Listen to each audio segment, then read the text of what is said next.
Good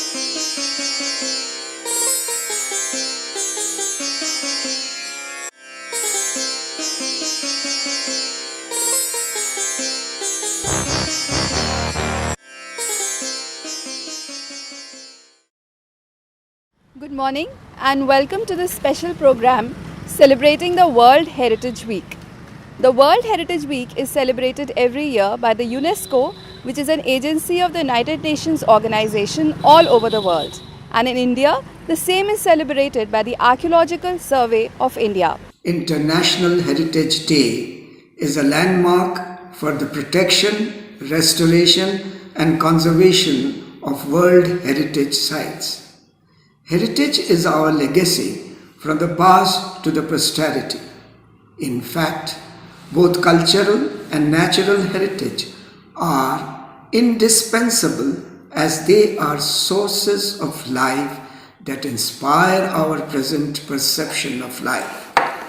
The United Nations Educational, Scientific and Cultural Organization designates those structures as World Heritage Sites that have natural, cultural, historical, scientific or any significant structure that are considered to be of outstanding value to humanity.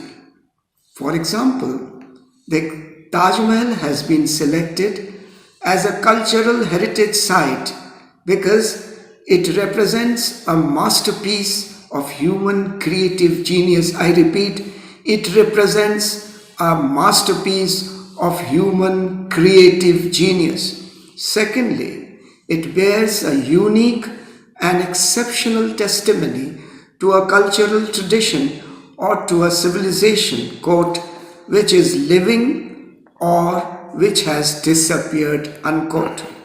Our city, Lucknow, in particular, has a mine of heritage sites which require proper protection, preservation and conservation, and an important above all is the sensitization of masses, because a rich heritage is the most precious legacy for our posterity. It is therefore important to preserve our cultural heritage because it not only keeps our integrity as a people, but also it reflects and shapes values, beliefs and aspirations of the people. Thank you. Culture की तमाम definition पढ़ने के बाद, observe करने के बाद मैं इस नतीजे पहुंचा हूं कि anything is culture only to that limit जब जितने सीमा तक उसके अंदर ह्यूमन एफर्ट्स इन्वॉल्व हैं. फॉर एग्जाम्पल क्ले, मट्टी कल्चर नहीं है, पर उसी मट्टी से जब हम कोई बर्तन बनाते हैं, कोई मूर्ति बनाते हैं, तो वो उस लिमिट तक कल्चर की सीमा में आ जाता है. इसी ढंग से वुड, लकड़ी कल्चर नहीं है, पर जब लकड़ी से हम कोई फर्नीचर बनाते हैं या हम उसी लकड़ी से कोई मूर्ति बना देते हैं या कोई चौखट बना देते हैं, दरवाजे बना देते हैं एक पर्टिकुलर ढंग के, तो वो हमारा कल्चर आ जाता है. इसी ढंग से आप और चीज़ों को, भाषा को भी आप इसी कसौटी पर, इसी पैरामीटर पर कस के समझ सकते हैं कि भाषा गले से खाली एक बिना मतलब की आवाज़ निकाल देना, that's not culture. But when we speak a language, culture, when we sing it becomes a culture. तो जो कल्चर है, आप देखिए इसी ढंग से आप रुई कल्चर नहीं है, पर रुई से जब कपड़ा बना दिया जाता है एक विशेष तौर पर, तो वो कल्चर हो जाता है. अब यहाँ पर मैं आपसे एक बात जो साझा करूँगा वो ये है, heritage, as we know there are two kind of heritages. One is the tangible heritage, the other is intangible heritage. मूर्त और अमूर्त धरोहर. मूर्त धरोहर तो हम सब जानते हैं, मॉन्यूमेंट्स वगैरह हैं, इसको देख लेते हैं, पर क्या ये डे टू डे लाइफ में हमें कुछ अफेक्ट करते हैं? बिल्कुल नहीं. जब हम उस साइट से हट जाते हैं तो हमारे दिमाग, हमारे जहन से वो हट जाती है. लेकिन मेरे दोस्तों, जो इंटेंजिबल हेरिटेज है, दैट इज़ कल्चरल हेरिटेज, वो हमारे डे टू डे लाइफ के अंदर हमें या तो सुविधा पहुंचाती है या असुविधा पॉहुंचाती है। तो हमारे लिए बहुत ज़रूरी है कि हम उसको आइडेंटिफाई करें और अपनी कल्चरल रूट्स को, और जो कल्चरल रूट्स हमको फ़ायदा पहुंचाती हैं उनको हम फॉलो करें, जो नहीं पहुंचाती हैं उनसे हम दूर हटें। हर साल वर्ल्ड हेरिटेज वीक मनाया जाता है, इस साल भी मनाया जा रहा है, लेकिन जो मकसद है वीक को मनाने का, अवेयरनेस इससे होना चाहिए। जो हमारे मॉन्यूमेंट्स हैं, जो हमारी हेरिटेज है, जो हमारी विरासत है, जो हमारा इंटेंजिबल हेरिटेज है, उसको सबको किस तरह से बरकरार रखा जाए, किस तरह से आलीशान इमारतें जो हैं वो टूटी जा रही हैं, उनको खोदा जा रहा है। आर्कियोलॉजिकल सर्वे ऑफ इंडिया जो है वो कुछ कर नहीं पाता। उसकी वजह ये है कि इनके पास मैजिस्टीरियल पावर्स नहीं हैं, तो इनको मैजिस्टीरियल पावर्स होना चाहिए। और दूसरी चीज़ ये है कि इनके पास फंड्स भी नहीं हैं। और तीसरी चीज़ ये है कि गवर्नमेंट की तवज्जो भी नहीं है। जितने भी ये रिलीजियस स्पिरिचुअल मॉन्यूमेंट्स हैं, ये लखनऊ की शान है और यही यहाँ की हेरिटेज है।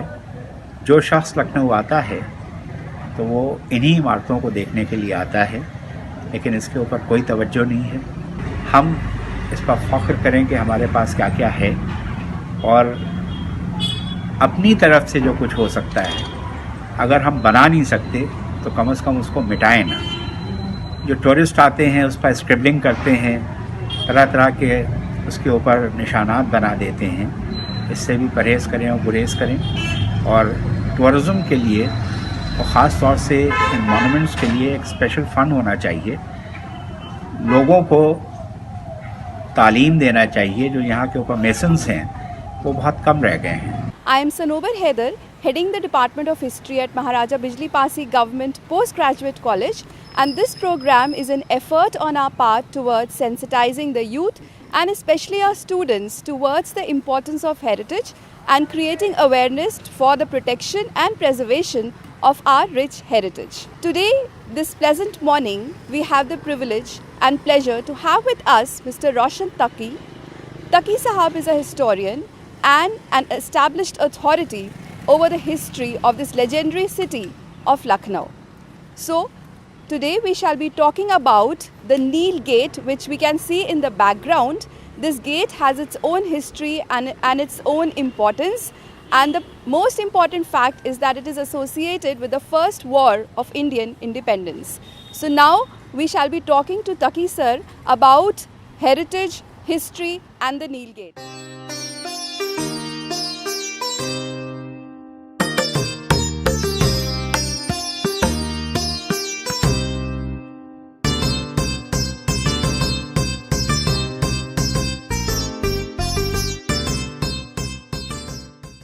Welcome sir. जैसे कि हम बात कर रहे थे that the world heritage week is celebrated every year from the 19th to the 25th of November by the UNESCO and the ASI। तो आज का हमारा जो लोकेशन है, we are standing at the Neel gate sir, और हम heritage की बात कर रहे हैं। तो सबसे पहले मेरा सवाल है आपके लिए कि हम हेरिटेज से क्या समझते हैं? Actually, we are in earnest need to save our heritage, to save our buildings, to save our culture. And that is why UNESCO has recommended this week for conservation of cultural heritage. Lucknow is very rich whenever we talk of heritage, and more than 100 sites are here for conservation and protection. In these 100 sites, 60 sites are protected by Archaeological Survey of India. And this one where we are standing right now, ये Neel Gate है. This is popularly known as Neel Gate, and this is situated on the southern side of Begum Hazrat Mahal Park and just adjacent to the Globe Park. And it is in front of that portion of Kaisar Bagh which was known as Dar-e Daulat, means the main residence of last king Wajid Ali Shah. Today, actually, the original name of this gate was Sher Darwaza, and now it is known as Neel Gate. Today I will tell you the story how this Sher Darwaza translated to Neel Gate. So we begin from here. Everybody knows that 1857 was known as the first war of independence. When a revolt began, British called it mutiny, and the Indian authors called it revolt. But now today we call it first war of independence. And during this first war of independence, two big wars were fought here on this soil, on Lucknow. The first war was on 30th of June 1857, which was fought at Ismailganj near Chinhat. You must be knowing. और उसके बाद जब British forces हार गईं, they retreated from there and entered into the residency. From that date, the forces of Awadh besieged them in the residency. And after that, the relief operation was started by the British forces. So whenever we talk of Neel Gate, we always talk of the first relief operation by the East India Company forces. तो अब मैं आपको ये बताना चाह रहा हूँ कि जो फर्स्ट रिलीफ ऑपरेशन था ईस्ट इंडिया कंपनी फोर्सेस का, उसमें एक इम्पॉर्टेंट डेट है 25 सितंबर 1857, 25th ऑफ सितंबर 1857. इम्पॉर्टेंट इसलिए है कि आज हम लोग जहाँ खड़े हैं वही डेट इसकी कन्वर्जन का कारण है. On 25th of September 1857, Colonel Neil, an officer of British Army, attacked this place. This was primarily known as Dargah. It was a big Dargah with 12 halls, beautifully architectured and decorated. This was constructed by King Ghaziuddin Haidar on the request of his wife Basha Begum.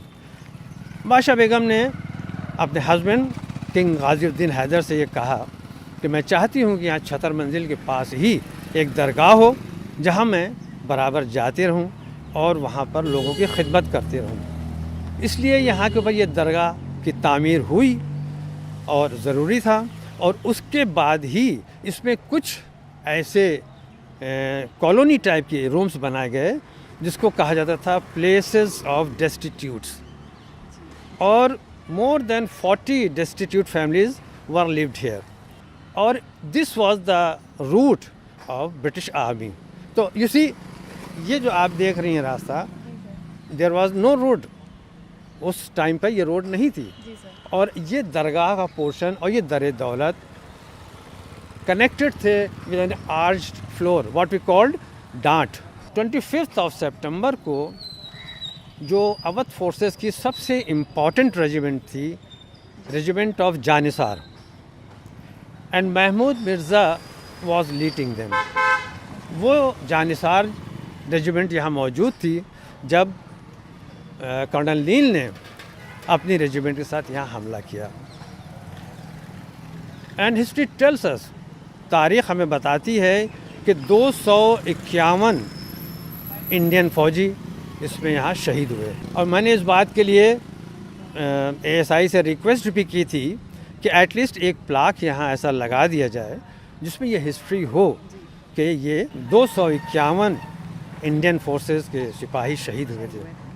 Anyway, तो जब यहाँ पर fears fighting took place और उसके बाद colonel नील ने जब अपने फोर्सेस के साथ आगे बढ़ने की कोशिश की, तो at that time Mahmud Mirza, the father of Agha Mirza. Agha Mirza Kambal Posh was the first person who revolted against the East India Company forces, and he was captured on 3rd of May 1857. 3 मई 1857 को वो पकड़ा गया था. 4 मई को उसको hang कर दिया गया था. उसके फादर ने ये प्लेज किया था कसम खाई थी, ओथ ली थी कि मैं इसका बदला ज़रूर लूँगा। तो महमूद मिर्ज़ा वॉज हेयर। अब यहाँ पर दो स्टोरीज़ हैं। एक स्टोरी वो है जो ब्रिटिश ने लिखी है और एक जो ट्रेडिशनली हम लोगों के यहाँ फेमस है। तो ब्रिटिश स्टोरी टेल्स अस कि कर्नल नील को एक गोली लगी जो इंडियन जानिसार रेजिमेंट की तरफ से चलाई गई थी और वो यहाँ घायल हो गए। फिर उनको यहाँ से ले जाया गया और वो कोठी राहत बख्श में मर गए। जो ट्रेडिशनल स्टोरी है जो हम लोगों को हमारे बाप दादाओं ने और परदादाओं ने सुनाई है वो ये थी कि महमूद मिर्ज़ा ने कर्नल नील को अपनी तलवार से मारा था और वो यहीं पर मर गए थे। बाद में उनको यहाँ से उठा के ले जाया गया। दोनों स्टोरीज चल रही हैं, लेकिन दिस इज़ अ फैक्ट कि यही एक इम्पॉर्टेंट गेट है जहाँ पर नील मारे गए।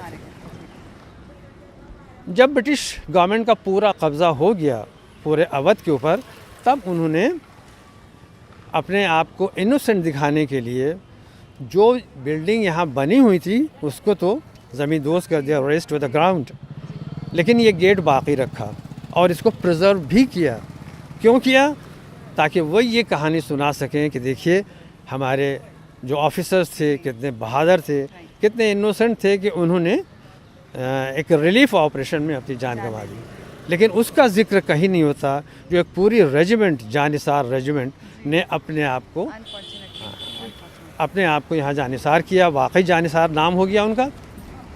तो उसके बाद से ये शेर दरवाज़ा जो कर्नल नील के नाम से मशहूर हो गया। 1882 में जब ये पूरी तरह से फ्लैटेंड हो गया था, तब इस ब्रिटिश गवर्नमेंट ने इसको नाम दे दिया विक्टोरिया पार्क। ये एक बड़ा एरिया था, कह सकते हैं कि इसकी लेंथ ऑलमोस्ट 70 मीटर्स और ब्रेथ ऑलमोस्ट 40 मीटर्स थी। तो इतनी बड़ी बिल्डिंग को उन्होंने बिल्कुल ज़मींदोज़ कर दिया, rest to the ground. Important चीज़ की ये है कि उसकी फाउंडेशन आज भी यहाँ पर दफन है। स्टोरी बहुत लॉन्ग है। उन्होंने 1882 में इसका नाम विक्टोरिया पार्क रख दिया। विक्टोरिया पार्क का जो ईस्ट साइड था वहाँ के ऊपर एक इंजन हाउस हुआ करता था। That was the first engine house of Awadh, जहाँ से गोमती का पानी खींच के कैसरबाग में सप्लाई किया जाता था। अमेजिंग। और बाद में जब क्वीन विक्टोरिया की डेथ हुई तो उसके बाद यहाँ जो भी गवर्नमेंट थी, ब्रिटिश गवर्नमेंट, उनके जो रिप्रेजेंटेटिव थे, उन्होंने एक क्वीन विक्टोरिया फंड के नाम से, स्टैचू फंड के नाम से एक एसोसिएशन बनाई और उसके बाद 1904 में यहाँ के ऊपर 4 अप्रैल 1904 को यहाँ पर एक स्टैचू इन्होंने लगाई और उसकी कॉस्ट उन्होंने बताई है 1,30,424 रुपये, यानी इन 1957। ये चारों तरफ से खबरें हुई और डिमांड हुई, लोगों ने चाहा, पब्लिक ने चाहा कि जो 100 साल हम लोग मना रहे हैं तो एटलीस्ट जो क्वीन वॉरियर थी बेगम हज़रत महल, ये क्वीन विक्टोरिया की स्टैचू हटाकर यहाँ के ऊपर बेगम हज़रत महल की स्टैचू लगाई जाए और इस पार्क का नाम भी बेगम हज़रत महल पार्क दिया जाए। और उसके बाद फिर इस पार्क का नाम बदलकर बेगम हज़रत महल पार्क रख दिया गया। So today we know that this is Begum Hazrat Mahal park, but nobody knows के what actually it was. Sir, एक मेरा सवाल था that I have read somewhere या कहीं देखा है मैंने that there used to be a statue of Neill above the gate. So can you throw some light about that statue कि वो कहाँ और क्यों हटा दिया गया? नहीं, एक्चुअली ऐसा हुआ कि 1957 के बाद when our country celebrated, या you can say observed, we cannot say celebrated, observed the 100 years of 1857, तो एक ये तहरीक, एक मूवमेंट चला कि जितने भी स्टैचूज़ हैं ब्रिटिश पीरियड के उसको हटाया जाए और जो हमारे जो वॉरियर्स हैं, जो याद करने लायक हस्तियां हैं, उनको उनके स्टैचूज़ या उनके फ़ोटोग्राफ्स या वो उस पर लगाया जाए। तो इसलिए जितने भी यहाँ पे स्टैचूज़ थे, आप देखें क्वीन विक्टोरिया का स्टैचू यहाँ से हटाया गया, नील का स्टैचू यहाँ से हटाया गया, किंग पार्क थी GPO के बराबर, जो अब सरदार पटेल के नाम से है, यहाँ सरदार पटेल का स्टैचू लगा हुआ है। वहाँ किंग पार्क कहलाती थी और वो जॉर्ज फिफ्थ का वहाँ पर वो लगा हुआ था, वो हटाया गया। हम लोग हेरिटेज को बचाते हैं, लेकिन ये है कि डिस्ट्रॉय करते नहीं। हम ये चाहते हैं कि सच्चाई जो है वो हम अपने आने वाले पीढ़ी को बताएं, किसी प्रकार का कन्फ्यूजन ना हो, ताकि उनमें एक देशभक्ति की भावना रहे।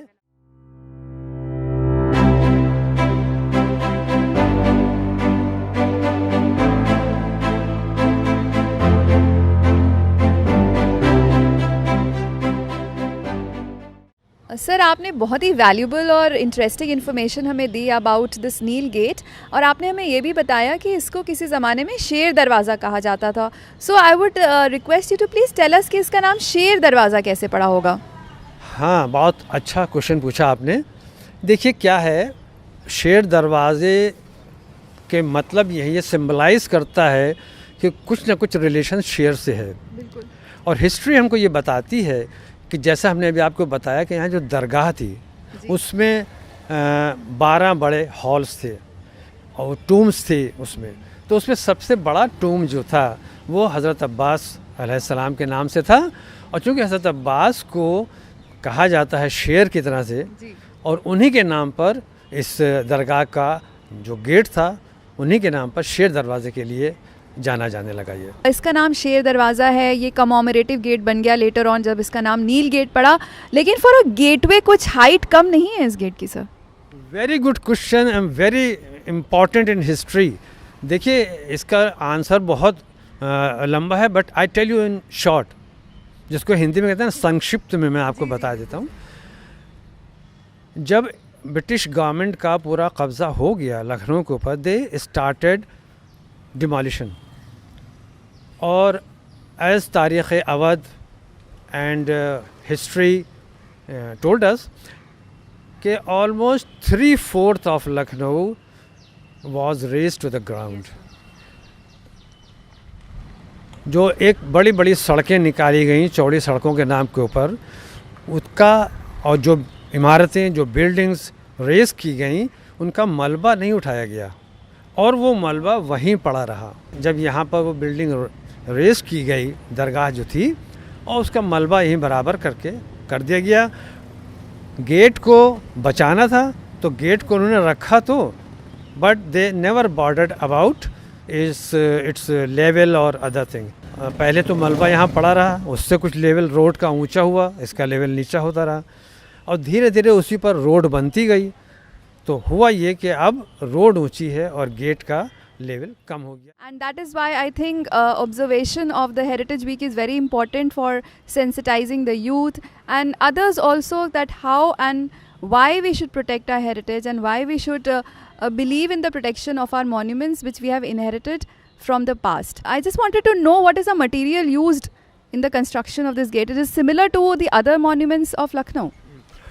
Yes, it is similar to the other monuments, but the construction you see right now is different from the original one. But after the demolition of 1857 या 1858, बहुत सी बिल्डिंग्स ऐसी थी जिनका रूप, जिनकी शक्ल, जिनका स्ट्रक्चर बदल गया था।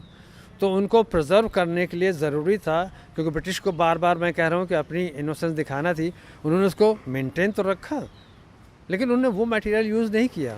इसलिए अगर आप इसको एक्सकेवेट करेंगे तो आपको जो फाउंडेशन मिलेगी, you will find that material, but here in superficial plaster और superficial construction you will not find that one. Thank you so much, sir. We have acquired a lot of interesting information. So, sir, on behalf of my department and the college, I would like to give you a big thank you.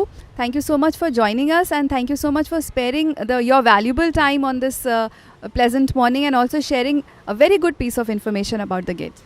Thank you, and thank you all those who are listening this program and the students especially.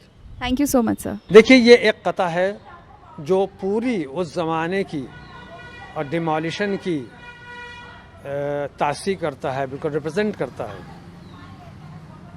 वो बज़्म दिल फरेब थी ऐसी कि रात भर, वो बज़्म दिल फरेब थी ऐसी कि रात भर रंजो मलाल के लिए रास्ता जहाँ न था, देखा इसी तिलिस्म शहर को जो सुबह दम, देखा इसी तिलिस्म शहर को जो सुबह दम, जुस चंद और कोई यहाँ नौहा ख्वां न था, जुस चंद और कोई यहाँ नौहा ख्वां न था।